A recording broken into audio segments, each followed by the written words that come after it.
Apologize now. The words weren't loud, but they cut clean through the room like a blade sharper than anger. I remember how the glass in his hand stopped halfway to his lips. The way his eyes locked onto me, not curious, not confused, but absolute. Like he'd just recognized a ghost. And then Mark laughed. Not a nervous laugh, not even a polite one. Just a short, dismissive chuckle. Come on, Uncle Frank, it's just a nickname. That's when I knew the evening was already over. Not the dinner, not the conversation.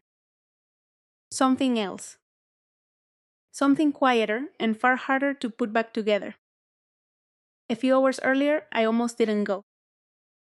I sat in my car outside the house in Fairfax, Virginia, the engine idling longer than it should have. It was one of those neighborhoods built in the late 80s. Two-story colonials, manicured hedges, American flags hanging from front porches. The kind of place where people knew each other's routines and waved from their driveways. Normal. That word had always felt like something I borrowed, not something I owned. I checked my reflection in the rearview mirror. Hair pulled back, light makeup I'd had to relearn how to apply. A navy blouse that didn't quite feel like me. No uniform, no rank gear, just a woman going to a family dinner.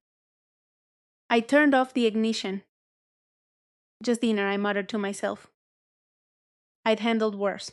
Inside, the house smelled of roast chicken, garlic, and something sweet baking in the oven. Warm lighting, overlapping voices, the clink of silverware, someone laughing a little too loudly in the kitchen. My sister-in-law Jenna spotted me first. Evie, you made it. She crossed the room and hugged me before I had time to brace myself. I stood there a second longer than most people would, then returned it. Wouldn't miss it, I said. That part wasn't entirely true. But Jenna didn't need to know that. She pulled me into the living room, introducing me to people whose names I immediately forgot. Cousins, in-laws, neighbors who might as well be family. Faces blurred together. Smiles, polite nods, quick glances that lingered just a second too long. People always looked twice. Not because they knew who I was. Because they didn't. And something about that made them curious. Mark was leaning against the doorway between the living room and the dining area when I first saw him. My brother-in-law? Jenna's husband. He had that easy confidence some men wear like a second skin. Arms crossed, a half smile, already mid-conversation with someone about golf or investments or something equally distant from my world. When Jenna introduced us, he gave me a once-over. Not rude, not exactly. Just measuring. So you're Evie? Heard you're Navy. I nodded, was. Retired already. You don't look that old. I'm not. He chuckled, as if we were already sharing an inside joke. Must have been a desk job then. I didn't respond. Silence has a way of making people feel the need to feel it. But Mark just shrugged and turned back to his conversation, like he'd already figured me out. That was fine. Most people think they have. We sat down for dinner around 6. A long wooden table, white plates, cloth napkins folded just right. Someone had gone to the trouble of making it feel like an occasion. I took a seat near the middle, not at the head, not tucked away at the end. Neutral ground. Across from me sat an older man I hadn't met yet, late 70s, maybe early 80s, straight posture, clear eyes, hands steady even as he lifted his glass. He didn't say much at first. Just watched. Not in a suspicious way.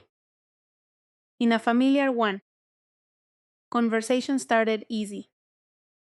Weather, traffic, the wedding coming up that weekend. Stories about how Jenna and Mark met, told for the benefit of the older relatives who liked hearing them again. I listened more than I spoke. That's what I've always done. Out there, listening kept you alive. In here, it just made people think you were shy. Halfway through the meal, the conversation shifted the way it always does. From general to personal. So, Evie, what exactly did you do in the Navy? A simple question. I took a sip of water before answering. Special operations. That usually ended it. Not because people understood, but because they didn't. And most folks over a certain age know when not to push. But Mark leaned forward, resting his elbows on the table. Special operations, who? There it was again. That tone. Curious, but with an edge. What does that mean, exactly? Various assignments, I said. He smiled. Sounds classified. I gave a small shrug. Some of it is. A few people chuckled politely. Mark didn't. He tilted his head, studying me like a puzzle he wanted to solve. So, you're in the Navy. I nodded once. He smirked.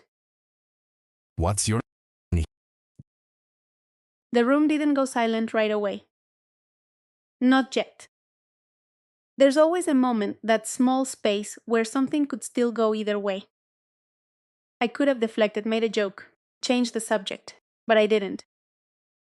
I looked at him steadily. And I answered. Mad Dog. A couple of people laughed, light and certain, like they thought I was playing along. Then I saw the man across from me. The older one. His glass stopped halfway to his mouth. His eyes didn't leave mine. And just like that, everything changed. Apologize now. His voice was low, but it carried. Every conversation at the table stopped. Mark blinked. Excuse me? The old man didn't raise his voice. Didn't need to. You heard me. Apologies. Mark let out a short laugh, glancing around as if he expected backup. Uncle Frank, come on. I didn't say anything. Yes, you did. The words landed heavier this time. Mark's smile started to fade. And for the first time that evening, someone else in the room understood exactly what had just happened. I set my fork down gently. I'm fine, I said. But Uncle Frank didn't look at me. He kept his eyes on Mark. No, you're not. And neither was the room anymore. Nobody reached for a fork after that. The roast chicken cooled on the serving platter. The green beans sat untouched in their dish. The toast thermoses, still glistening under the dining room light. Somewhere in the kitchen, a timer went off and kept beeping until Jenna hurried away to silence it. Even that ordinary little sound felt strange in the middle of the silence. I kept my hands folded in my lap. I've lived through gunfire, rotor wash, and radio chatter so loud it rattled my bones, but I've learned that some of the heaviest moments in life happen in a room where nobody says a word. Mark looked from Uncle Frank to me and back again. What is this? He asked, trying to laugh it off, though the laughter had already thinned out. Seriously, did I miss something? Uncle Frank finally set his glass down. Carefully, deliberately. His face had gone still in a way I recognized immediately. Men of his generations wore certain expressions only when memory had taken hold of them. You asked her that question like it was a joke. Mark spread his hands. It was just a question. It was a challenge. I could feel every eye at the table shifting between us. Jenna came back in from the kitchen, took one look around, and stopped short. What happened? No one answered her for a second. Apparently, I committed some kind of crime by asking your sister what her nickname is. Sister-in-law. Jenna corrected automatically, then looked at me. Evie, I'm all right, I said. That was the truth, at least on the surface. I wasn't afraid. I wasn't angry. I was tired, maybe. Tired in that old familiar way that has absolutely nothing to do with sleep. The thing about a nickname is that most people think it's a story they're entitled to hear. Something colorful, something entertaining, a little badge you wear so others can feel closer to danger without ever having to stand near it. But some names are really just receipts. Proof of what something cost. Frank drew in a breath and looked directly at me for the first time since he'd spoken. Did I hear you right? I nodded once. You did. He held my gaze for a bit longer than most people could. Then he leaned back in his chair, and I saw it register in him all over again. Not excitement, not admiration. Recognition. The kind that doesn't make a person feel bigger, the kind that makes the room smaller. My mother used to say older Americans carry history differently, not louder, just deeper. They know what it means when a name goes still in a room. Frank was that kind of man. Mark, on the other hand, had never had to learn stillness the hard way. He sat back with a little shrug. Okay, somebody help me out here, because now I'm curious. That's part of your problem, Frank said. The words were plain, but they landed hard enough to make Jenna wince. Uncle Frank, maybe let's all calm down. I am calm. And he was. That was the unsettling part. He wasn't angry in a hot-blooded way. His angry is the way some old men get when they've seen enough in life to know the exact weight of disrespect. Across the table, Aunt Louise cleared her throat softly. Frank, do you know Evie from somewhere? He shook his head. No, not personally. Then he looked at me again. But I know the name. I felt my shoulders tighten even though I kept my face neutral. I'd spent years training my body not to announce discomfort. It's a habit that stays long after the need is gone. Mark caught that sentence and tried to make light of it. Oh, come on. What is this? Some kind of legend? A ghost story from the Pentagon? Nobody laughed. That was the moment his face changed, just slightly. The first pale edge of realization. Not because he understood the nickname. Because he understood he was entirely alone in how he was handling it. Frank folded his napkin and laid it beside his plate. I served in Vietnam. Different Navy, different century. But I stayed in touch with enough people over the years to know when a name is spoken with a certain kind of caution. I looked down at my water glass. There are moments when you want to disappear, and people always assume it's because you're ashamed. Most of the time, it's the opposite. Most of the time, it's because you know that once a room starts looking at you a certain way, they stop seeing the ordinary parts. They stop seeing the woman who forgot to bring the pie server she promised, or the one who sat in her car for 10 minutes gathering the nerve to come inside. They start seeing a story instead. And stories are dangerous things when they stop belonging to you. Frank went on. I heard that name years ago. Not from the news, not from television. In conversations where people didn't use names lightly. Mark shifted in his chair. You're making this sound ridiculous. Amy, Mark opened his mouth, then closed it. Jenna sat down slowly, not eating, not touching her wine. Is this real? The nickname? Yes. Why never mention it? I gave a tired smile, because this is dinner, Jenna, not a deposition. That got a few uneasy smiles around the table. Not laughter, exactly. More relief that the world still contained normal rhythms. But Mark wasn't ready to let it settle. So, what? I'm supposed to apologize because she has some tough-sounding nickname from work? I turned to him then. Really turned, enough that he had no choice but to meet my eyes. You don't owe me all, I said. You owe people respect before you decide they're lying. That shut him up. Not because I raised my voice. At my age and after the life I've lived, I've learned that a steady tone can shame a person more effectively than a shout ever could. Frank nodded once, almost to himself. that's right. And for what it's worth, son, some names aren't bragging. They're warning labels. The room went quiet again. Not frozen this time, just listening. Outside, headlights moved across the front window as a neighbor pulled into a driveway. Somewhere upstairs, a toilet flushed. Real life kept going, which somehow made the whole thing feel more grounded, not less.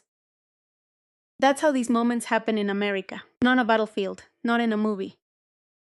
At a polished dining table in Northern Virginia, beside a bowl of mashed potatoes and a half-finished basket of rolls. Mark looked at his plate for a while before speaking. I wasn't trying to insult you, he muttered. I believe that, I said. He looked up surprised. But not trying and not doing are two different things, I continued. That seemed to reach him more than Frank's sharpness had. People over 60 know this well. Pride doesn't usually break all at once. It gives a little first, then a little more. Frank leaned back, his expression easing just a fraction. You asked her to perform. That's what you did. And some people have paid too high a price to do that for the amusement of a dinner table. Nobody moved for several seconds. Then Aunt Louise reached for the green beans and quietly passed them to Jenna, as if mercy could start with something as simple as resuming a meal. It nearly worked. But Mark looked at Frank and asked the question that kept the whole thing from settling.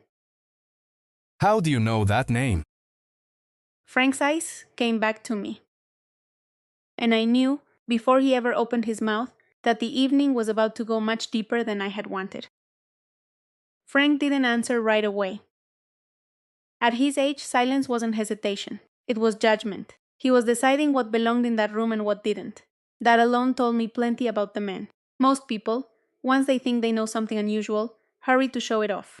Frank was old enough to understand that information has weight. I saved him the trouble.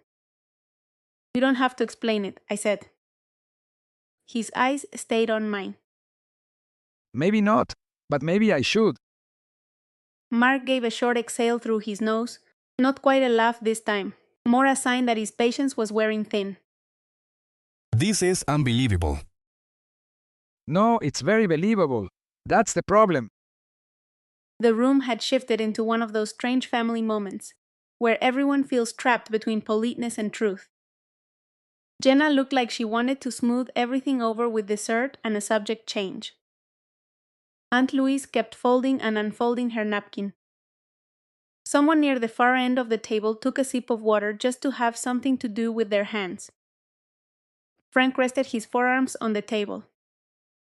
I spent 30 years after Vietnam working around veterans organizations, military charities, and a few federal contractors.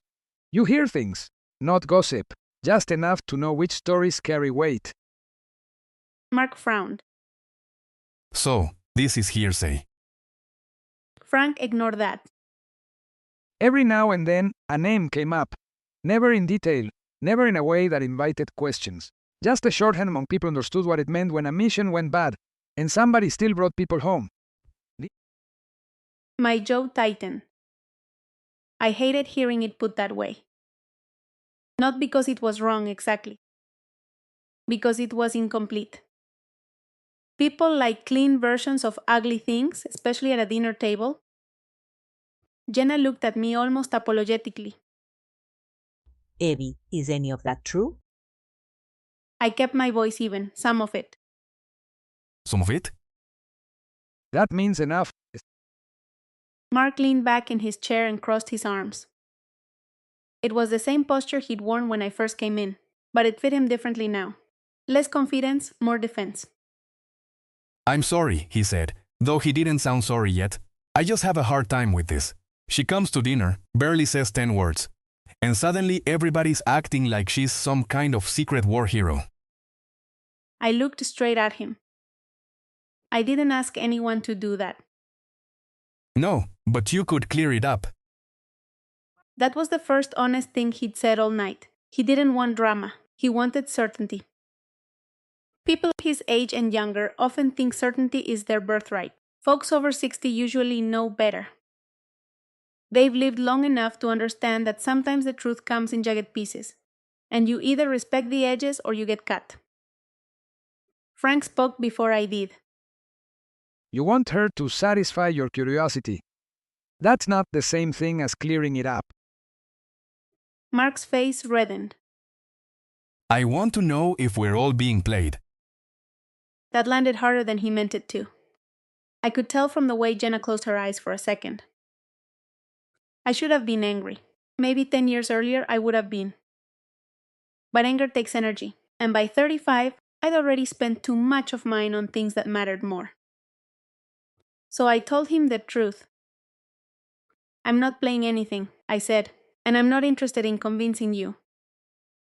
He looked at me as if that answer frustrated him even more than if I'd snapped back.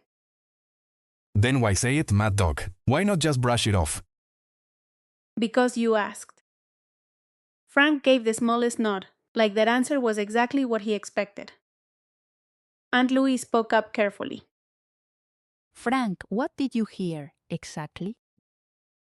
He was quiet for a moment, letting the weight of the name hang in the air. That's not an answer. No, it's the answer you're getting. A younger cousin at the far end of the table, a boy in his 20s named Caleb, cleared his throat.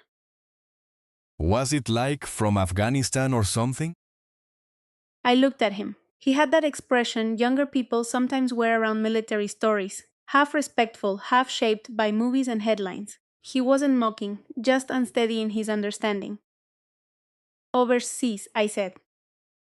That narrows it down, Mark muttered. Frank turned on him with surprising force. Would you listen to yourself? Mark stared back. I'm just asking questions. No, you're trying to win. That took the air out of him. It also settled something in me. Frank wasn't defending a myth. He was defending the principle that some people had earned the right not to be prodded for entertainment. Jenna looked from him to me. Evie, I really didn't know. I mean, I knew you served. I knew it was serious. But I didn't. You weren't supposed to, I said gently. Her eyes softened. Why? I glanced down at my plate. My food had gone cold and I hadn't even noticed. Because when you tell civilians too much, they either turn it into a movie or they back away from you in church parking lots. Nobody had a response to that. In a room full of family, that may have been the loneliest sentence I'd spoken in years. Frank broke the silence. There was talk of a rescue operation. That's all I ever heard. A bad situation. Bad enough that people who knew better stopped talking when the name came up. Mark's mouth tightened. So there's no proof. I looked at him steadily. You need proof because you still think this is about status. He opened his mouth, but I kept going. It's not. That nickname wasn't something I picked. It wasn't a trophy. It was what people started calling me after a mission that cost too much. That did it. Not in some dramatic movie way. No gasps, no dropped glasses. Just the room settling around the fact that whatever this was, it wasn't fun anymore. Frank's voice turned quieter. That's what I figured. Mark looked at me for a long moment.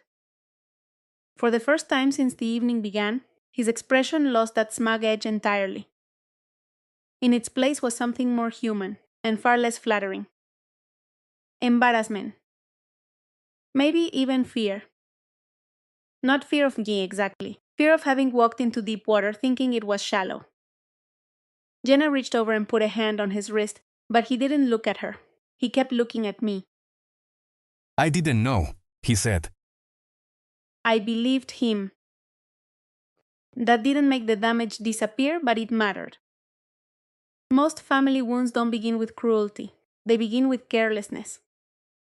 Frank leaned back and exhaled slowly. Then now you do. And with that, the whole table seemed to understand that the evening had crossed a line it wouldn't uncross. Not into spectacle, into truth. Mark swallowed once, his voice much quieter now. What happened on that mission? I looked down at my hands. I hadn't planned on telling any of them. But some nights choose their own direction. I didn't answer Mark right away. There are questions that sound simple but aren't. Questions that pull on threads you've spent years tucking away. You don't refuse them because you're hiding something. You hesitate because once you start, you can't decide how much of it comes out. And once it's out, it doesn't belong to you anymore. The room waited. I could feel it. Not pressure exactly, but expectation. Even Frank, who understood more than the others, didn't stop it this time. He just watched, steady and quiet, like a man who knew that sometimes truth has to be spoken in its own time. I rested my hands flat on the table. It wasn't one moment, I said. It never is. Mark didn't interrupt. That alone told me something had shifted. It started like most operations do, I went on. Information came in, incomplete, time-sensitive. There were civilians involved, Americans, contractors, aid workers. Wrong place at the wrong time. Caleb leaned forward slightly, but he didn't speak. We were told it was a recovery mission, I said. In and out, fast controlled. I let out a quiet breath. That's what it was supposed to be. Jenna's fingers tightened around her napkin. What happened? She asked softly. I looked at her, not Mark this time. We got there, I said, and it wasn't what we were told. That sentence hung in the air longer than I expected. Frank gave a small, knowing nod. The layout was wrong, I continued. The number of people inside was wrong. The level of resistance wrong. You plan for variables, but there's a difference between variables and being set up for something you weren't prepared to handle. Mark swallowed, eyes fixed on me now. Was it an ambush? Not exactly, I said, but close enough that it didn't matter. I could feel the memory pulling sharper now. Sounds heat, the way time stretches and collapses at the same moment. We went in anyway, I said, because that's the job. You don't get to stand outside and argue with bad intel while people are waiting inside. Nobody moved. We made contact, I said, fast, loud, confusing. You don't see things clearly in those moments. You see shapes, movement. You hear voices, but they don't always make sense. I paused. You rely on training, on the people next to you. My voice slowed. And when something goes wrong, you feel it before you understand it. Jenna covered her mouth. What do you mean? She whispered. I looked down at the table. It means someone doesn't answer when they should, I said. It means a position that was supposed to be covered isn't. It means you realize in a split second that the plan you had is gone. Frank's eyes dropped briefly. He didn't need more explanation. Mark shifted in his chair quieter now. Did you lose people? Yes. I didn't soften it. There are things you don't dress up. The room seemed to shrink around that word. And Louise whispered, "Oh my Lord." I continued, not because I wanted to, but because stopping there would have turned it into something worse, something half-told and misunderstood. The first attempt failed, I said. We had to pull back. Mark frowned. You left? We had to, I said. We were compromised, injured, outnumbered. His expression tightened, as if he were trying to reconcile what that meant. And the hostages? I held his gaze. We left them there. Silence. Not uncomfortable this time. Heavy. Real. But you went back. I looked at him. Yes. Frank's jaw shifted slightly. He already knew that part. Mark leaned forward, elbows on the table again. But this time there was no arrogance in it. You went back alone? I didn't answer immediately. Because that was the part people always focused on. Not the failure. Not the cost. Just the decision that came after. It wasn't supposed to happen that way, I said. No one plans to go back alone. That's not how it works. Then how did it happen? Jenna asked. I took a breath. Because leaving them didn't sit right, I said. That was the simplest version. The truest one, too. There are moments, I continued, when you can follow orders and still know you're going to carry something for the rest of your life. And there are moments when you step outside of that and accept a different kind of consequence. Mark stared at me. You disobeyed orders. Yes. The word landed without apology. Jenna looked stunned. Abby. I knew what I was doing, I said, and I knew what it could cost me, not just professionally. Frank spoke quietly. But you went anyway. Yes. No one asked why again. They didn't need to. I leaned back slightly in my chair. It wasn't heroic, I said. It wasn't clean. It was messy and loud and uncertain. And the only reason I'm sitting here talking about it is because it worked. I let that sit for a second. Not perfectly, I added. Nothing like that ever is. Mark's voice came out lower now. You got them out. Yes. And that's why they called you. He stopped himself before finishing the sentence. I shook my head slightly. That's why they called me that, I said, because I didn't stop. Frank closed his eyes briefly.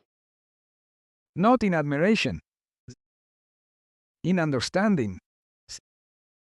That's not something people say lightly, he murmured. No, I see it's not. The room had changed. Completely. Nobody was leaning back casually anymore. Nobody was smiling politely. The distance between people, the safe, comfortable distance that keeps conversations easy, was gone. Now we were all sitting in something closer.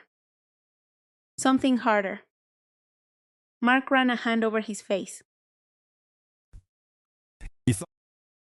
He began, then stopped. What? I asked.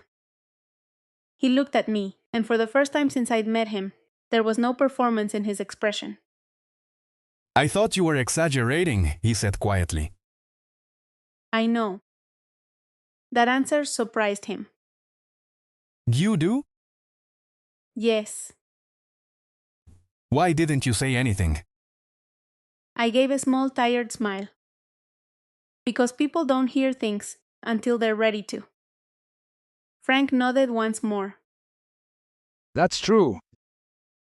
Jenna reached across the table, her hand stopping just short of mine, looking unsure if she should touch it. Abby, I'm sorry. For what? For not knowing. For all of this. I shook my head. You weren't supposed to know, I said again. That part hadn't changed, but something else had. The room wasn't judging anymore. It was listening. And Mark wasn't trying to win anymore. He was trying to understand. That was a start. But we weren't finished yet. Because understanding what happened is one thing. Understanding what it caused, that's something else entirely. Nobody spoke for a while after that. You could feel the weight of what had just been said settling into the room like dust after something breaks. Not chaotic, just different, heavier. I picked up my glass and took a slow sip of water. It grounded me. Brought me back to the table, to the people sitting there, to the fact that this wasn't a briefing room or a debrief or a report that would disappear into a file. This was family. Or something trying to become it. Mark cleared his throat. So you just decided to go back? There was no challenge in his voice now, just disbelief, a quiet searching. I didn't decide it the way you're thinking, I said. It wasn't a speech or a moment, it was a realization.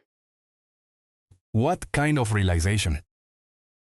That I wasn't done, I said. But you said the mission failed. It did. And you were ordered to pull out. Yes. He shook his head slowly. Then how do you justify going back? I looked at him carefully. I don't, I said. That stopped him. I don't justify it, I repeat, I live with it. That's the part most people don't expect. They want a clean answer, a reason they can agree with, something that makes everything line up neatly in their minds. But life doesn't work that way. Not at 35, not after enough years of seeing how decisions ripple outward. Frank spoke quietly. There's a difference between justification and responsibility. I nodded once, exactly. Mark leaned back, absorbing that. So you went back knowing you might not come out. Yes. I held his gaze. Because they wouldn't, I said. That landed differently than anything else I'd said. Not dramatic. Not loud. Just final. Jenna's eyes filled slightly, though she blinked it back. Aunt Louise reached for her hand under the table. Mark looked down at his plate again, then back up. I've never He stopped, searching for words. had to make a decision like that. Most people don't. Frank let out a long breath. And that's something to be grateful for. Mark nodded faintly. I think I treated it like a story, he admitted. Like something you'd tell at a bar. Something exciting. That's how it looks from the outside, I said. And from the inside, I paused. From the inside, I said, it's mostly waiting and hoping the people next to you make it through the next 10 seconds. Nobody moved. The clock on the wall ticked loudly now. I hadn't noticed it before. Mark rubbed his hands together. I shouldn't have pushed you like that, he said. At the start. No, I said. He winced slightly at how direct that sounded. Then I softened it just a little. But you didn't know what you were pushing on, I added. That doesn't make it okay. No, I agreed, but it makes it understandable. That seemed to matter to him. People his age, mid-40s, I guess, still live in that space where they want to be right. But they're starting to understand the value of being decent instead. Frank looked at him. What matters is what you do with it now. Mark nodded slowly, then he looked at me again. I'm sorry, he said. This time it was different. No hesitation, no performance. Just a man admitting he'd misjudged someone sitting across from him. I studied him for a second, then I nodded. Thank you. That was enough. We didn't need a bigger moment than that. Reconciliation, I've learned, doesn't come with applause. It comes quietly, in small sentences that people actually mean. Jenna exhaled as if she'd been holding her breath for the last 10 minutes. Okay, she said, forcing a small smile. Can we maybe try to eat before everything gets cold? A few people chuckled softly. It wasn't a return to normal, but it was a step toward something livable. Plates were passed again. Someone poured more water. The ordinary rhythm of dinner resumed, though more gently now, like everyone was aware of how quickly things could shift. Mark reached for the serving dish nearest him and passed it to me without a word. A small gesture, but a real one. Thanks, I said. He nodded. Across the table, Caleb asked Frank a quiet question about his time in Vietnam. And for the first time that evening, the focus moved away from me. I was grateful for that, not because I wanted to hide, because I wanted to be part of the room again, not the center of it. Frank answered Caleb's, slowly choosing his words with care. Not glorifying, not dramatizing, just telling the truth the way older Americans often do. Plain, steady, without trying to impress anyone. I listened. And for the first time since I'd walked in, I felt something loosen in my chest. Not comfort, exactly. But something close. Jenna leaned towards me. I really am glad you came, she said softly. I looked at her. I almost didn't, I admitted. She smiled. I'm glad you did anyway. Me too, I said. And I meant it. Because as uncomfortable as the evening had been, it had done something important. It had stripped away the surface, the assumptions, the easy judgments. What was left wasn't perfect, but it was honest. Mark cleared his throat again after a while. Can I ask you one more thing? I glanced at him. You can ask. Do you hate that nickname? That question surprised me. Not because of what it was, but because of how he asked it. Carefully. Respectfully. I thought about it for a moment. Then I answered honestly. I don't hate it, I said, but I don't carry it the way other people think. What do you mean? I rested my hands on the table. It reminds me of what didn't go right, I said, not just what did. Frank nodded, almost to himself. That's the part civilians never see, he murmured. I looked at Mark. It's not something I bring to dinner, I said. He gave a small, understanding nod. Yeah, I see that now. Outside, the sky had gone fully dark. The reflections in the window showed us all sitting there. Older faces, younger ones. A mix of lives and histories that had just for a moment collided. Not perfectly, but honestly. And sometimes at this stage of life, that's enough. Dinner didn't go back to what it had been. It couldn't, but it settled into something better. Quieter, maybe. More deliberate. Like everyone at the table had been reminded that the people sitting across from them carried more than just polite conversation. Frank leaned back in his chair, his hands resting lightly on the armrests now instead of gripping the table. He looked older than he had an hour earlier, but not weaker. Just more present. Caleb asked him something about where he had served, and Frank answered without embellishment. No dramatic pauses, no heroic, just dates, places, and the kind of details that matter more the older you get. I found myself listening closely. There's a kind of language veterans share, even across generations. Not words exactly, more like the way things are said. The way certain moments are left unspoken because they don't need explaining. Jenna eventually stood and began clearing plates. I'll get dessert started, she said, her voice a little brighter now, trying to bring warmth back into the room. I'll help, I said, pushing my chair back. You stay. You've done enough for one night. There was a softness in her tone that hadn't been there before. Respect. Not the loud kind, the quiet kind that stays. I sat back down. Mark watched Jenna disappear into the kitchen, then looked at me. Hey, He said it low enough that only I could hear. I turned slightly toward him. Yeah?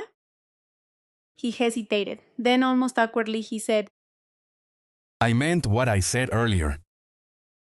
I know, I replied. He nodded, then nodded. I think I've spent a lot of my life thinking I understood people just by listening to them talk for a few minutes. I gave a faint smile. That's most people. Yeah, but I was wrong tonight. There wasn't much to say to that. So I just said that happens. He let out a quiet breath, almost a laugh, but softer than before.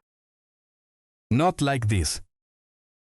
Across the table, Frank looked over at us, no interrupting, just aware. He had the look of someone who'd seen this kind of moment before. The kind that doesn't come often, but matters when it does. Mark leaned forwards slightly. Can I ask you something else? You've been doing that all night, I replied. This time there was a hint of humor in my voice. He caught it and smiled just a little. Yeah, but this one's different. I nodded. Go ahead. He lowered his voice. How do you come back from that? I knew exactly what he meant. Not the mission. Not the nickname. The life that comes after. I took a moment before answering. You don't come back the same, I said.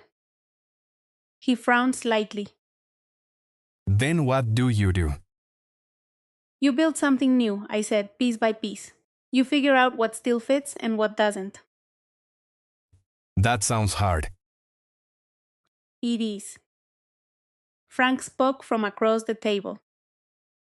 But it's also necessary. Mark glanced at him, then back at me. Do people help? I thought about that. Some do, I said. Some don't know how. I met his eyes. Tonight helped, I said. That seemed to mean more to him than anything else I'd said. He sat back, absorbing it.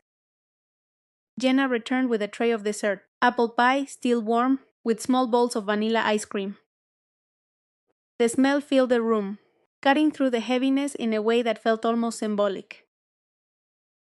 Okay, she said, setting everything down. I think we've all earned this. There were a few soft laughs. Plates were passed again. This time the conversation moved more naturally.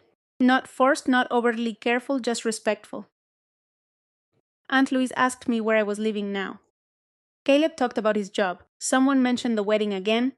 And this time it didn't feel like a distraction. It felt like a reminder that life keeps moving forward, even after difficult moments. I answered when spoken to. Listened when others shared. And slowly I stopped feeling like an outsider sitting at the table. After dessert, I stood. I'm going to step outside for a minute, I said. Jenna looked at me. Everything okay? Yeah. Just need some air. Take your time. I walked out through the front door and onto the porch. The night air was cool, quiet. A soft breeze moving through the trees lining the street. For a moment I just stood there. No voices, no questions. Just the sound of distant traffic and the faint rustle of leaves. I rested my hands on the porch railing. This was the part people don't talk about. Not the mission, not the aftermath, but the in-between moments. The ones where you stand still and try to feel like you belong somewhere that doesn't require you to be anything other than human.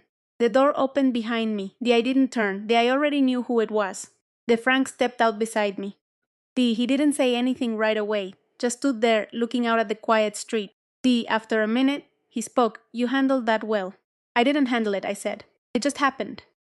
He nodded slightly. That's usually how it goes. We stood in silence for a while. No, I agreed. Never was. Different wars, same problem. I glanced at him. Do you still feel it? I asked. He gave a faint smile. Some days more than others. I understood that. He looked at me then. I considered that. Yeah, I said. They do. He nodded once. Then he said something that stayed with me. People don't need to understand everything. They just need to be willing to respect what they don't understand. I let that settle. Then I said that's enough. Yes, he said. It is. We stood there a little longer, not talking, not needing to. Inside I could hear voices again, softer now, warmer. Family. Not perfect, but real. And for the first time in a long while that felt like something worth staying for. Morning came quietly. I woke up in the guest room with that unfamiliar stillness that only happens in someone else's house.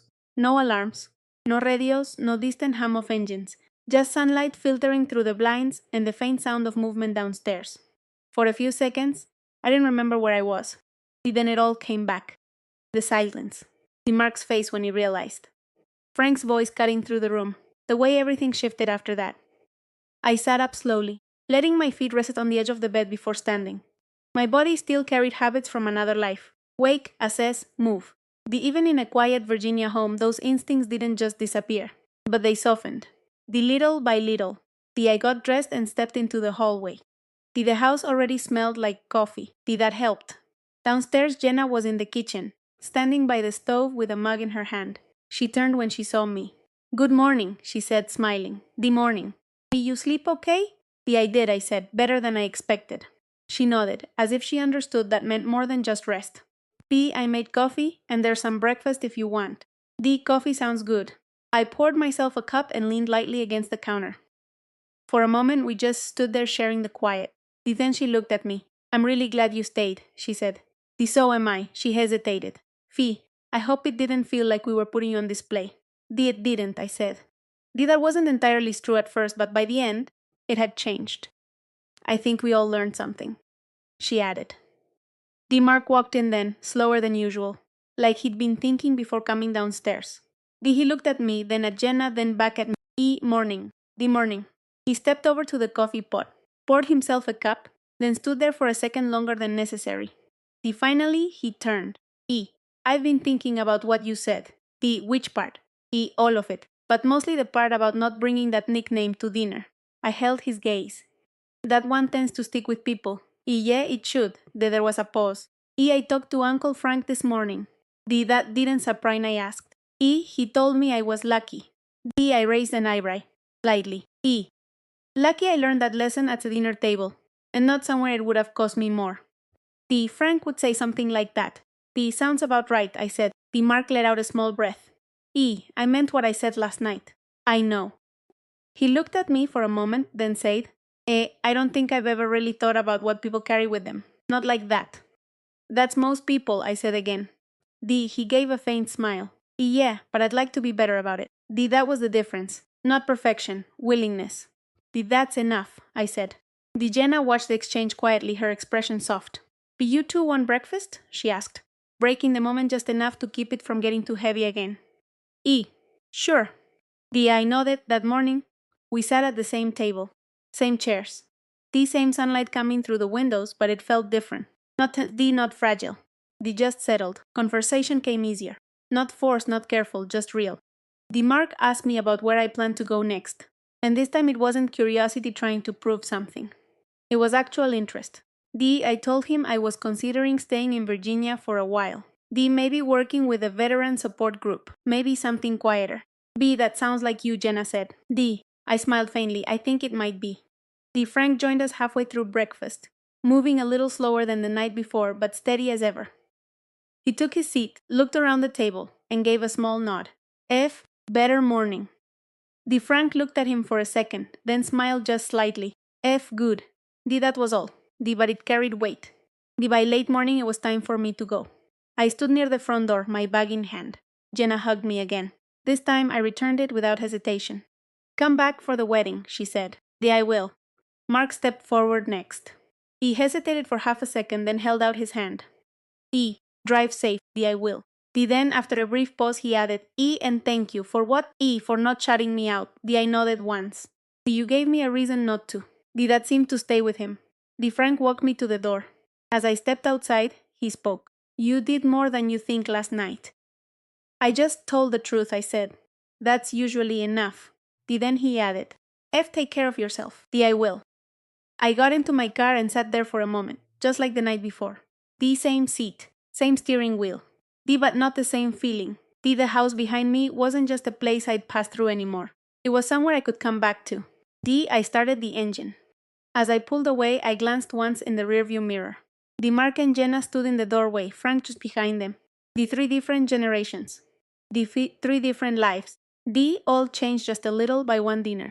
I don't think about the nickname much anymore. Mad Dog was never something I carried with pride. It was something I carried because I had to. But that night reminded me of something important. People don't need to understand everything you've been through. They just need to meet you with respect when they realize they don't. And sometimes, if you're lucky, they learn, and they change, and so do you. If you've ever misjudged someone or been misjudged yourself, maybe you understand how small moments can leave a lasting mark. If this story meant something to you, I hope you'll take a moment to reflect on the people around your own table, the ones you think you know, and maybe share this story with someone who might need the reminder. Because respect, once given honestly, has a way of coming back around. And those quiet lessons, they're the ones that stay.